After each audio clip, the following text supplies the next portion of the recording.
আহ প্রথমত বিসিবির বিষয় যেটা হচ্ছে সেটা আমি কথা বলেছি বিসিবির ডিরেক্টরদের সাথে এবং বিসিবির সভাপতির সাথেও, এবং বিসিবির হয়তো ইতিমধ্যে একটা প্রেস রিলিজ দেওয়ার কথা এই বিষয়ে, এফডি বিষয়ক আর কি।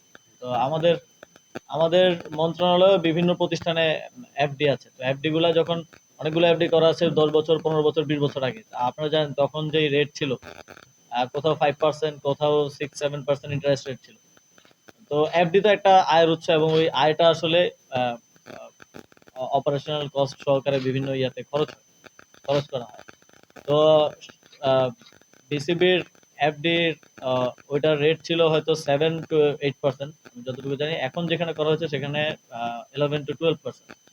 এবং যেই ব্যাংকগুলো থেকে অর্থটা আসলে অন্য ব্যাংকে ট্রান্সফার করা হয়েছে, ওই ব্যাংকগুলো বাংলাদেশ ব্যাংকের মানে হলুদ সংকেতমূলক ব্যাংক ছিল, মানে যেগুলো ঝুঁকিপূর্ণ ব্যাংক। তো বিসিবি কিংবা যে কোনো প্রতিষ্ঠানের টাকা, ইভেন আপনার নিজের টাকা আপনি কোনো ঝুঁকিপূর্ণ ব্যাংকে তো রাখতে চাইবেন না। তো সেটা এক ব্যাংক থেকে আরেক ব্যাংকে নেওয়া হয়েছে।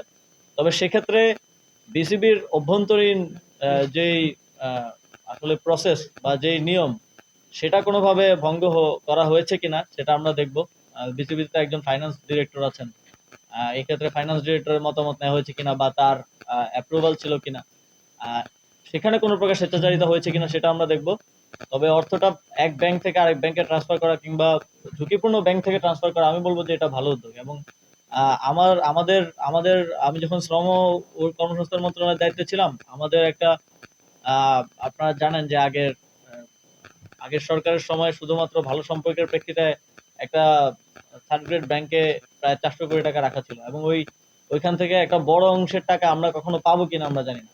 ব্যাংক থেকে আমাদেরকে বলছে যে 30 বছর তারা কোনো ইন্টারেস্ট দিতে পারবে না, 30 বছর পরে টাকা দিবে কিনা সেটা তারা বিবেচনা করতে পারবে।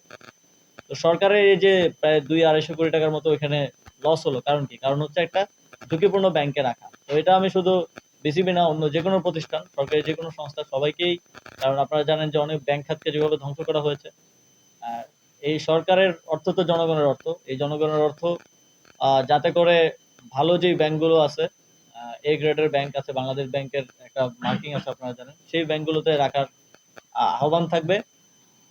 আর এর বাইরে আপনারা জানেন যে এর মধ্যে অনেকগুলো কথা চলমান আছে, যে আমার সাবেক এপিএস কে নিয়ে একটা নিউজ হয়েছিল যে তাকে সরিয়ে দেওয়া হয়েছে। কিন্তু আপনারা যদি জনপ্রশাসন মন্ত্রণালয়ের পরবর্তী ইয়েটা দেখেন, এবং আমাদের কাছেও পেপার রয়েছে, সে পদত্যাগপত্র জমা দেওয়ার প্রেক্ষিতে এবং সেটা গ্রহণ করার প্রেক্ষিতে কিন্তু, তো পদত্যাগ আর সরিয়ে দেওয়া তো এক জিনিস না, কিন্তু গণমাধ্যমে বিষয়টা দুঃখজনক ভাবে সরিয়ে দেওয়া এসেছে। এবং তারপরে একটা নিউজ হয়তো আপনাদেরও চোখে পড়েছে, আপনারা যারা অনুসন্ধানী সাংবাদিকতা করেন, আহ এই যে কত 300 কোটি টাকা নাকি, হ্যাঁ এরকম। আপনারা যদি নিউজটা পড়ে থাকেন, আমি তো একজন সাধারণ নাগরিক, বা সাধারণ নাগরিকটা তো পড়ে, কিন্তু আপনারা যারা অনুসন্ধানী সাংবাদিকতা করেন, এটার নিউজটা কতটুকু ক্রেডিবল, এই কোশ্চেনটা আমার আপনাদের কাছে থাকবে।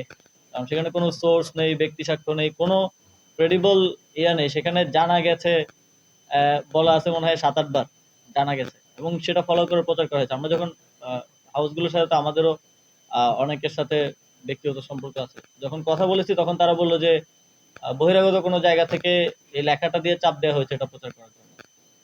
এরকম মিডিয়া ট্রায়াল চলছে। তবে সেই জায়গা থেকে অধিকতর স্বচ্ছতার জন্য আপনারা দেখেছেন যে আমরা দুদককে, যেহেতু আহ, তিনি এখন মন্ত্রণালয়ের দায়িত্বে নেই, মন্ত্রণালয়ের দায়িত্ব থাকলে মন্ত্রণালয় থেকে আমরা তদন্ত করতে পারতাম। আর সেহেতু আমরা দুদককে অনুরোধ করেছি তদন্ত করার জন্য, এবং ইতিমধ্যেই দুদক তদন্ত কার্যক্রম শুরু করেছে। যদি কিছু থাকে সেটাও সামনে আসবে, যদি এটা নিছক গুজব হয় সেটাও সামনে আসবে। আপনারা সবাই দেখতে পারবেন দুদক একটা স্বাধীন প্রতিষ্ঠান, আপনারা সবাই সেটা সিদ্ধান্ত নেবেন।